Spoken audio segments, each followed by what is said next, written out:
One of the biggest changes this week compared to last is that the sun is out and the state is no longer being battered by winter storms. As we know, it was that weather that caused major delays in vaccine shipments, including here in El Paso. But now the city is getting back on track with its vaccines. And that's something that's giving Dr. Michelson hope. How has this past week gone for you? This has been a very good week.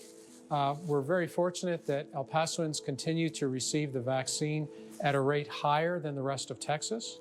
Can hospitals handle the current number of patients? Hospitals can handle the current number of patients, but it's a little concerning that the numbers are not going down like we're seeing in the rest of Texas.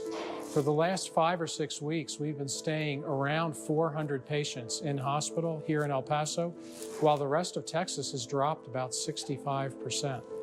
What should people at home be doing right now? We know that the vaccine protects us from getting ill if we're exposed to COVID-19.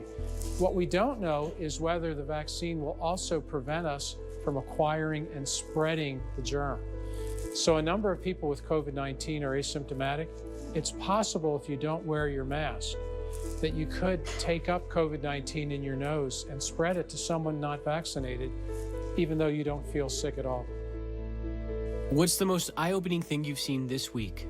We're now getting much closer to having a third vaccine from Johnson & Johnson.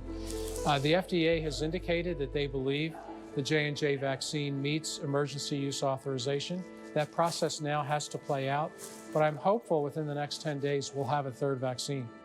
What's your prediction for next week? I hope that we have a drop in our hospital numbers. The number of people testing positive is staying low. We've been under 7% now for 2 weeks. I'd like to see that go even lower. What is giving you hope at this time? I get a lot of hope from increasing numbers of patients receiving the COVID-19 vaccine. We know that both Moderna and Pfizer are going to be able to ship even more doses than they have so far. Plus, within a few weeks, I hope we'll have the J&J vaccine as well. What's your message to the Borderland? We know people are doing well with the vaccine. If they have a reaction, typically it's only a mild one that's very temporary. And the benefits of the vaccine far outweigh any small temporary effects people might experience. And as a reminder, every week we post the Q&A on our website, kvia.com. To find it, all you got to do is search Check-In.